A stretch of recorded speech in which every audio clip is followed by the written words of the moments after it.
Bonjour Madame, Monsieur, l'information de la mi-journée, le sommaire de ce journal. Présentation des vœux du Nouvel An au chef de l'État. Le corps diplomatique et l'armée ivoirienne étaient à la salle des pas perdus du palais présidentiel. C'était hier. Le maintien de la paix, l'épanouissement des populations et la sécurité territoriale ont marqué cet événement. Le dossier politique à un mois du scrutin législatif. Quels sont les enjeux pour les partis politiques? Ils participent tous à cette élection, une première depuis les années 90. S'imposer pour avoir du poids dans l'arène politique ivoirienne, un véritable défi que révèle le dossier de la rédaction et c'est à suivre dans ce journal. Et au Mali, la dissolution de la Commission électorale nationale indépendante fait débat. Les mandats des membres de la commission étaient arrivés à terme, mais l'opposition y voit une stratégie du gouvernement malien pour contrôler les élections de 2022. Bienvenue dans ce 13h. Nous rappelons que ce journal est interprété en langue des signes. Une édition qui s'ouvre par cet entretien ce vendredi matin entre le président de la République, Alassane Ouattara, et le ministre d'État aux Affaires africaines du Royaume d'Arabie Saoudite, Ahmed bin Abdulaziz Katan. La rencontre a eu lieu à la résidence présidentielle. L'émissaire du roi d'Arabie Saoudite est venu porter la volonté de renforcer et diversifier les liens de coopération entre les deux États. Le compte-rendu de cette rencontre vous sera proposé au cours de nos prochaines éditions. Nous vous l'annoncions dans les titres, le corps diplomatique et les organisations internationales accréditées en Côte d'Ivoire présentaient hier les vœux du Nouvel An au chef de l'État ivoirien. La cérémonie s'est déroulée à la salle des pas perdus du palais présidentiel. L'échange de vœux a été marqué par une insistance sur le maintien de la paix en Côte d'Ivoire. Jérôme Kofi Aboula.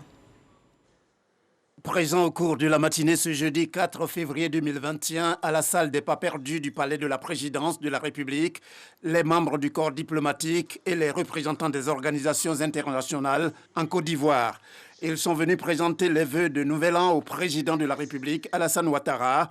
En leur nom, c'est le nonce apostolique, doyen du corps diplomatique, qui, comme chaque année, a eu l'honneur de s'adresser au chef de l'État pour lui réaffirmer le soutien de leurs pays respectifs dans la réalisation de ces projets de développement pour la Côte d'Ivoire et le bien-être des populations qui y vivent. La communauté internationale que nous représentons encourage fortement toutes les tentatives de réconciliation en appelant tous les acteurs politiques ivoiriens à faire preuve de générosité et de courage pour poursuivre la décrispation et tracer les sillons d'une paix durable.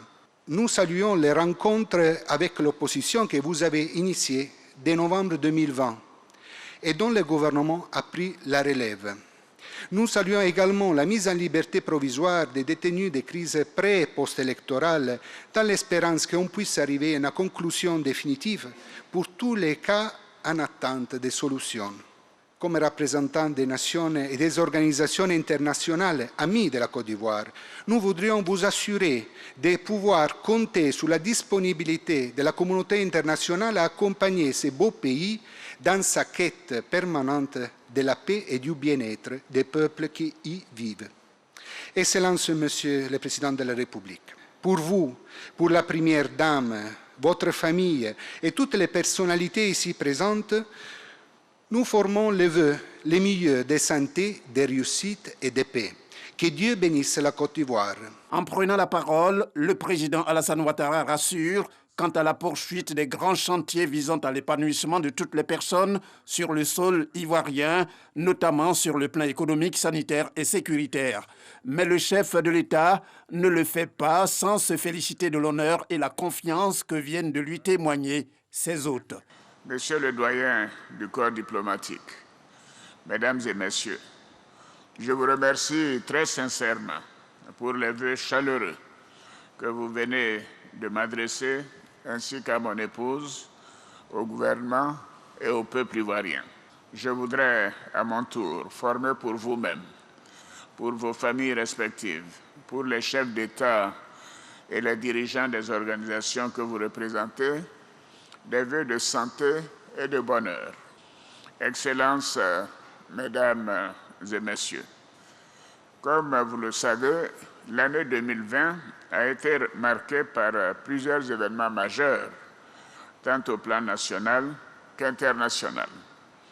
À l'échelle nationale, L'élection présidentielle du 31 octobre 2020 a cristallisé l'attention de la communauté nationale et internationale. En dépit de l'appel à la désobéissance civile de certains partis politiques de l'opposition, cette élection s'est bien déroulée grâce à la maturité des Ivoiriens dans leur immense majorité. Elle a ainsi donné l'opportunité au peuple ivoirien de me renouveler sa confiance à la tête de notre pays pour les 5 prochaines années.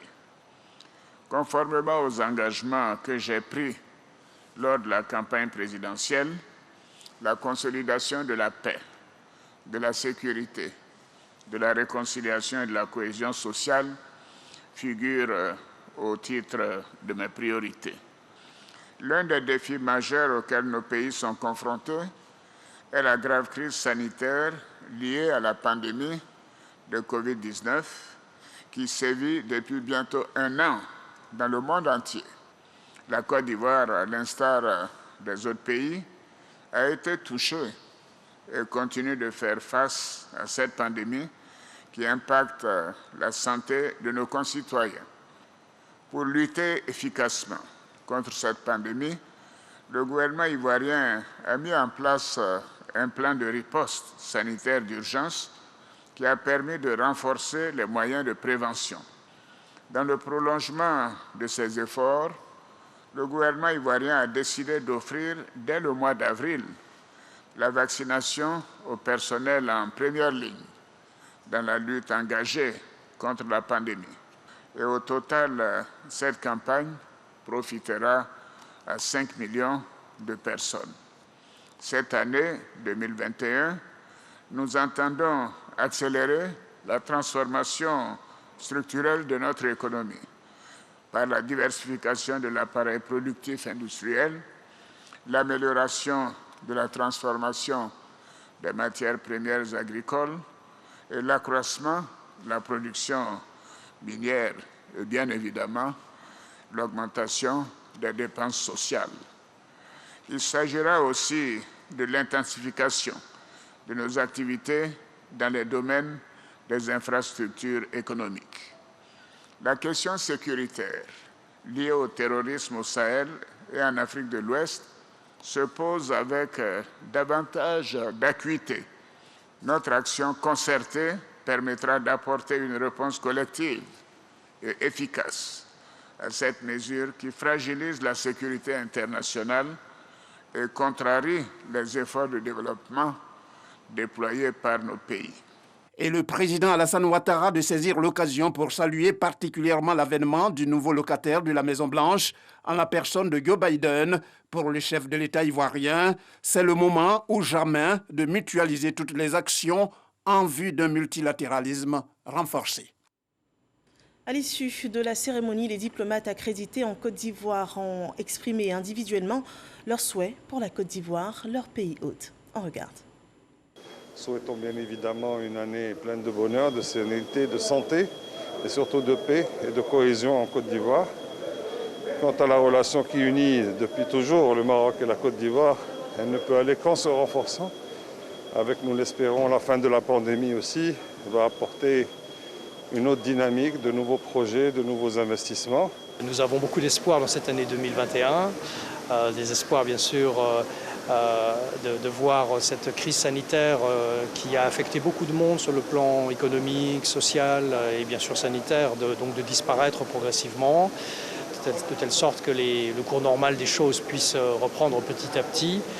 Et nous espérons bien sûr que les bonnes réalisations en matière économique et les efforts de développement social, mais aussi les efforts pour consolider la paix en termes de réconciliation vont continuer. 2021, c'est une année vraiment charnière pour nous parce qu'on va célébrer les 60 ans de coopération entre la Côte d'Ivoire et l'Union européenne. Pour la Côte d'Ivoire, c'est une année importante parce que là, il y a les élections législatives qui d'ailleurs s'annoncent très inclusives, il faut le dire.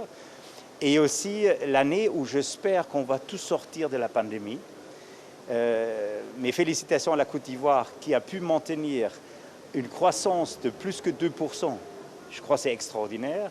Mais nous, en tant que partenaire, on va continuer à accompagner la Côte d'Ivoire. 2021, c'est d'abord pour la Côte d'Ivoire le retour à la sérénité, à la stabilité qui va permettre de mettre en œuvre des programmes ambitieux dans le domaine économique, social et d'infrastructure. Eh bien, au cours de cette année 2021, la France va accompagner la Côte d'Ivoire dans cette ambition, dans les domaines de l'éducation, dans le domaine de la santé, dans le domaine des infrastructures, dans le domaine de la lutte conjointe contre le terrorisme. Le président l'a mentionné, c'est un combat global. Vous savez que la France est présente sur ce terrain du Sahel, avec la Côte d'Ivoire, avec les pays du G5 Sahel, et on va continuer ensemble ce travail. Je voudrais, au nom du gouvernement du Mali, son président, le peuple malien tout entier, exprimer notre reconnaissance à la Côte d'Ivoire, au président de la République Alassane Ouattara, pour le soutien constant dans la lutte contre le terrorisme. Et je voudrais m'incliner pieusement devant la mémoire des soldats ivoiriens tombés sur le sol malien pour la paix entre les peuples, l'amitié entre les peuples. J'ai en grande confiance en le président et on est prêt en tant que Banque africaine de développement de le soutenir, de commencer les œuvres transformatives pour le pays. On reste prêt pour soutenir le pays. Voilà, on tient la paix, le développement, l'amélioration des liens de coopération avec les diplomates. Voilà, les diplomates ont tous le même souhait pour la Côte d'Ivoire. Et la salle des pas perdus, on le rappelle également, recevait hier les grands commandements des armées de Côte d'Ivoire. Elle présentait à leur chef suprême, le président de la République, les vœux du nouvel an, des échanges qui ont été marqués par le bilan de l'an 2020 et le plan d'action sécuritaire à mettre en œuvre pour 2021, Mahama Traoré. En 2020, l'action des forces de défense et de sécurité a été multiforme. Au plus fort de la pandémie à Covid-19, elles ont assisté le gouvernement et les populations dans la mise en œuvre du plan de riposte. Autre intervention, celle de la sécurisation de l'élection présidentielle d'octobre 2020, avec le déploiement de 35 000 hommes sur toute l'étendue du territoire national. À noter également l'action de la gendarmerie nationale face au grand banditisme. Seulement 15 attaques de coupeurs de route enregistrées en 2020 contre 35 en 2019. La police nationale a quant à elle maintenu le niveau de l'indice de sécurité à 1,2. Tous ces résultats sont, selon le chef d'état-major général des armées, le fruit du soutien constant du gouvernement aux forces de sécurité, un soutien que le général de corps d'armée Lassina Doumbia sollicite de nouveau au regard des défis à relever pour cette année. Les défis de l'année 2021 seront essentiellement sécuritaires, avec la tenue d'élections législatives et locales. Dans un contexte de pandémie de Covid-19, les actions des forces de défense et de sécurité seront toutes conformes à l'orientation gouvernementale afin d'assister les populations. En outre, la mise en œuvre d'actions en vue du renforcement des infrastructures et de l'acquisition de matériel et équipements spécifiques hausseront les capacités des forces et administrations. Il s'agit entre autres de la mise en place de moyens aériens de combat, de surveillance du territoire et d'acquisition du renseignement. L'élargissement des scanners à tous les bureaux des douanes frontaliers, le balisage des approches maritimes et lagunaires de la Côte d'Ivoire. Félicitant de nouveau les forces de défense et de sécurité pour leur engagement, le chef suprême des armées s'est engagé à leur apporter l'appui nécessaire. Face aux nouveaux défis sécuritaires et leur caractère multiforme et transnationaux, notre priorité demeure la mise en place d'un outil de défense fort et moderne. Dans cette perspective, ces nouvelles lois de programmation militaire seront de nature à mettre à la disposition de nos forces les ressources nécessaires pour leur permettre d'assurer leur mission régalienne. Pour l'année 2021 particulièrement, et pour les années à venir, le gouvernement s'engage à renforcer davantage les capacités opérationnelles de l'ensemble des forces militaires et paramilitaires et à améliorer les conditions de vie et de travail des hommes et des femmes qui animent nos outils de défense et de sécurité. J'ai pu également vous assurer que les questions résiduelles liées au décret portant réorganisation des forces armées de Côte d'Ivoire et celui de la réforme du cadre réglementaire de la police nationale seront examinés par le gouvernement au cours de cette année 2021. Une fois de plus, le président Alassane Ouattara a salué la mémoire des soldats ivoiriens tombés au combat lors des attaques terroristes survenues à Kafolo et à Tombouctou, au Mali. Ouvrons à présent le dossier de ce 13h. Il porte sur l'actualité politique ivoirienne. Elle est tenue par l'organisation des législatives 2021. Le scrutin est prévu se tenir le 6 mars prochain. Et cette année, y participeront tous les partis politiques de Côte d'Ivoire. En tout, 1266 candidats ont été retenus par la commission électorale indépendante. S'imposer à cette élection se révèle être un véritable défi pour chaque formation politique. Législative 2021, quels en sont les enjeux? Alexis Ouedraogo a sondé la classe politique ivoirienne. Son reportage.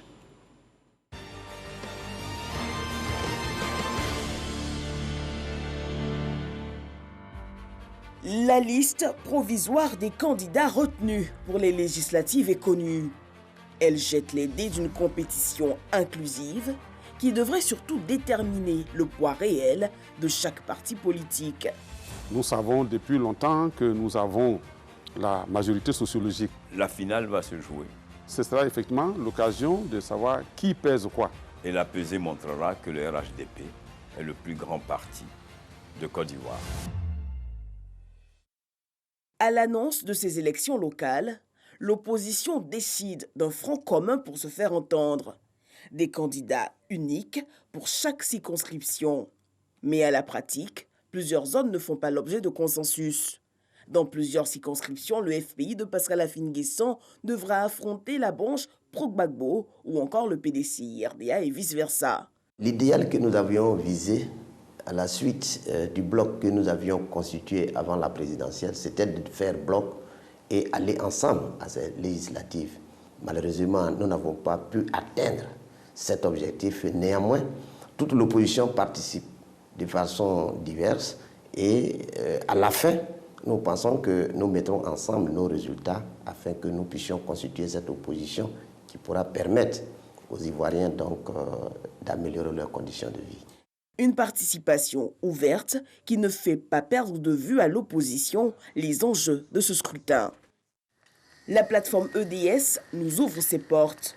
Son vice-président Jean-Gervais Thiédé explique l'état d'esprit nouveau du mouvement, celui de booster le jeu démocratique, mais surtout de réconcilier les Ivoiriens. Ces élections devraient nous mettre sur le chemin et le bon de la réconciliation nationale pour une paix durable en Côte d'Ivoire. Ça, c'est le premier enjeu. Le deuxième enjeu, évidemment pour nous, EDS, c'est le retour à l'hémicycle pour participer à la restauration de la démocratie en Côte d'Ivoire et à son enracinement, à son affermissement. Il s'agit donc de faire en sorte que le pouvoir législatif ne soit pas aussi aux mains de l'exécutif. Engagé aux côtés de la plateforme EDS, le PDCI-RDA n'a pu répondre à notre sollicitation. Le parti entend toutefois lui aussi ravir la majorité parlementaire. Le National Democratic Institute observe depuis de longues années les processus électoraux dans le pays. L'organisation qui soutient les institutions et pratiques démocratiques dans toutes les régions du monde se dit assez confiante quant au scrutin à venir. Les forces politiques qui sont en présence vont pouvoir se jauger après donc une élection présidentielle assez heurtée. On a l'opportunité de voir en fait sur le terrain tout le monde pouvoir compétir et les citoyens ivoiriens pourront se faire une opinion de qui est capable de véritablement les représenter à cette assemblée.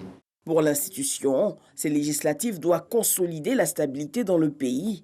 Des mots que s'approprie le Rassemblement des Oufoutistes pour la démocratie et la paix, qui lui voit en ce scrutin la consolidation de la légitimité de son président. Le parti a présenté des candidats sur toute l'étendue du territoire et veut miser sur sa proximité avec les populations. Cette élection vient une fois de plus renforcer la légitimité du président Alassane Ouattara d'autant plus que les législatives sont le prolongement donc, des présidentielles. Nous voulons traduire par notre forte représentativité sur l'ensemble du territoire que les Ivoiriens sont réellement rassemblés et que c'est ensemble, dans cette forte diversité, que nous pourrons, à travers le projet de société du président Alassane Ouattara, répondre aux attentes des populations. Ces élections législatives doivent montrer que le RHDP est non seulement le parti majoritaire, mais que nous demeurons le parti le plus responsable, capable de répondre aux attentes des Ivoiriens. Avec les efforts consentis par le gouvernement pour apaiser la scène politique, les acteurs en lice espèrent un scrutin apaisé. Après le dialogue politique, la commission électorale a été améliorée et actuellement, du 1er au 8, ils vont procéder donc au renouvellement des bureaux devant donc organiser les élections. Et pour le moment, les échos qui nous viennent, ça se passe très bien. Donc il n'y a pas de raison que cette ambiance ne se poursuive pas le jour du scrutin. En tant que EDS, nous attendons toujours que notre représentant soit admis à la commission centrale et que nos représentants soient admis dans les commissions locales. Eh bien, les discussions sont en cours. Donc nous pensons que si tout cela est fait, ensemble, en tant qu'Ivoiriens, en tant que frères et sœurs de la même famille, nous allons travailler à ce que le scrutin soit apaisé. En dehors de 2010, où nous avons vu la participation de toutes les sensibilités politiques à une élection, depuis 1990, en ce qui concerne les élections législatives, nous n'avons pas eu toutes les tendances, toutes les sensibilités politiques à une élection. Aujourd'hui, tout le monde y est. Donc, la finale va se jouer. Je crois que ce serait irresponsable que des politiques encore utilisent la violence. Le 6 mars prochain, les Ivoiriens seront appelés aux urnes. L'autre enjeu reste celui de la mobilisation des électeurs. Rappelons que 255 sièges de députés sont à pourvoir. Voilà une analyse des enjeux politiques des prochaines législatives. Un dossier à revoir sur les plateformes digitales du groupe RTI. Dans le secteur agricole, la campagne 2021 de commercialisation de la nacarde s'est ouverte ce 5 février. Le prix plancher obligatoire de la noix de cajou a été fixé à 305 francs CFA le kilogramme par le gouvernement ivoirien. C'était au cours du dernier Conseil des ministres mercredi dernier. Notons que pour cette campagne de cajou, le prix Borchamp connaît une tendance baissière liée à la pandémie de la Covid-19. L'insertion professionnelle des jeunes, une convention lie désormais l'Agence Emploi Jeunes et la Société des Transports abidjanais. Un partenariat pour un programme de stage à des jeunes qui vise environ 2000 Ivoiriens âgés de 18 à 35 ans, suivant ce développement de Walter Amadou Ouattara. Commune du Plateau, l'immeuble Postel 2001 abrite cette signature de convention de partenariat entre la SOTRA, Société des Transports abidjanais, et l'Agence Emploi Jeunes. À travers ce protocole d'accord, 2000 jeunes Ivoiriens âgés de 18 à 35 ans, admissibles à un examen ou diplômés, vont bénéficier de stages école ou de stages de qualification. Ils vont développer leurs compétences, ils vont avoir une expérience, ils vont valider leur diplôme, améliorer l'employabilité. Et ceux qui se sont bien comportés, certainement que la SOTRA, on le souhaite, puissent en garder et puis les autres pourront faire valoir leur expérience au bénéfice de d'autres entreprises partenaires de la SOTRA. Il y aura des intéressements, on accompagne les jeunes pour ce qui concerne l'indemnité de transport et les primes de stage. Un autobus qui est en circulation, c'est 5 emplois créés. Donc si vous avez 1000 autobus, c'est 5000 emplois. Et en plus de ces emplois fixes, nous offrons aussi des stages avec des attestations qui prouveront qu'ils ont fait des stages dans des entreprises et aussi qu'ils pourront mettre dans leur CV pour réduire le temps d'expérience professionnelle que certaines entreprises demandent aux jeunes. Cette action du programme d'aide à l'emploi, PAE, est suivie avec beaucoup d'intérêt par le ministre des Transports ainsi que par le ministre de la Promotion de la Jeunesse et de l'Emploi des Jeunes. Nous avons comme objectif une mobilisation de 2 millions d'opportunités pour nos jeunes d'ici 2025. Pour cela que mon département ministériel essaie, en liaison avec tous les départements ministériels, d'explorer toutes les opportunités que nous pourrions ensemble mobiliser pour la jeunesse de notre pays. C'est une convention importante. Avec la SOTRA, nous sommes en train de travailler pour un déploiement à l'intérieur du pays. Donc il ne s'agira pas seulement de stage, il s'agira aussi de nous accompagner en ce qui concerne le recrutement des employés. Je crois qu'il y a à peu près 500 personnes qu'on devra recruter sur Boaké.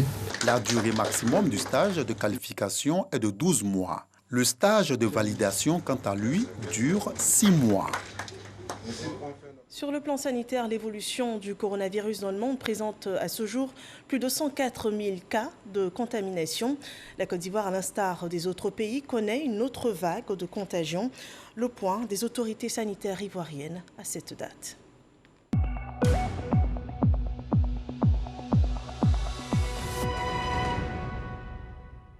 Le ministère de la Santé et de l'Hygiène publique à cette date annonce 363 nouveaux cas de Covid-19, 197 nouvelles guérisons et aucun cas de décès. On fait le point sanitaire de la Côte d'Ivoire. Un total de 29 102 cas confirmés de Covid-19. 27 157 personnes ont été guéries, 158 personnes en sont décédées. Il reste encore 1787 cas actifs. Il faut enrayer le mal. Respectons tous strictement les mesures barrières. Face à la résurgence des cas Covid qui est observée depuis quelques semaines sur le territoire national, les jeunes de moins de 35 ans seraient les plus touchés par cette deuxième vague de contamination. Une situation qui fait réagir les responsables du système éducatif ivoirien. Un accent particulier sera mis sur les campagnes de sensibilisation en milieu scolaire, cela pour contribuer à stopper la chaîne de contamination. Le sujet a réuni les acteurs principaux de l'école ivoirienne, un sujet que présente Sephora Zegui. La Côte d'Ivoire enregistre depuis le mois de janvier 2021 une augmentation du nombre de cas de Covid-19. Selon le ministère de la Santé et de l'Hygiène publique, les jeunes de moins de 35 ans sont les plus touchés par cette deuxième vague. Cette situation interpelle fortement le ministère de l'Éducation nationale, de l'enseignement technique et de la formation professionnelle. Consciente que l'école est le milieu le plus fréquenté par les jeunes, Kandia Camara prend son bâton de commandement pour remobiliser ses troupes. Gestionnaires des structures scolaires, je vous invite à créer des conditions de l'application rigoureuse des mesures barrières, à savoir veiller à la mise en place d'un dispositif de lavage des mains fonctionnel. Suivre le lavage régulier des mains ou l'application de gel-mains par les apprenants et les personnels. Face à la résurgence des cas, la ministre demande l'accompagnement des partenaires techniques et financiers de l'école ivoirienne. Demande acceptée par Marc Vincent, représentant résident de l'UNICEF en Côte d'Ivoire. Nous avons déjà fait une commande pour 540 000 masques réutilisables, mais nous sommes en train aussi de faire des commandes pour 1,8 million de masques pour tous les pays. Évidemment, on va commencer en Abidjan où se trouve l'épicentre. Ensuite, nous sommes aussi en train de faire la commande pour 6 000 dispositifs lavage les mains. Aux élèves et à leurs parents, la ministre en charge de l'éducation rappelle la nécessité du respect des mesures barrières. Je vous exhorte d'une part à l'approvisionnement de façon conséquente de vos enfants en masques de protection et en flacons de gel-main, d'autre part, à poursuivre l'application des mesures barrières à domicile. À vous, chers apprenants, chers élèves, je vous demande de vous approprier les pratiques d'hygiène individuelle et collective. Kandia Camara se dit déterminée à ce que son département participe à l'élimination de la pandémie en Côte d'Ivoire. Et pour y parvenir, elle exhorte chaque acteur de l'école à plus de vigilance, de responsabilité, de discipline et de civisme. L'actualité hors de nos frontières. Au Mali, il se lève de vives critiques autour de la dissolution de la Commission électorale nationale indépendante. Une frange de la classe politique, comme les partis du M5, les opposants, dénoncent une stratégie du gouvernement pour contrôler à son avantage les élections générales qui auront lieu l'an prochain. Selon le gouvernement malien, cette dissolution s'est faite dans un cadre légal. Le mandat des membres de la commission est arrivé à terme. La CNI est provisoirement remplacée remplacé par une cellule technique chargée de mettre sur pied l'organe qui va organiser les futurs scrutins au Mali. Nous terminons ainsi ce journal. La suite de l'actualité, c'est à 15h. Je vous retrouve lundi pour d'autres informations d'ici et du monde. D'ici là, portez-vous bien.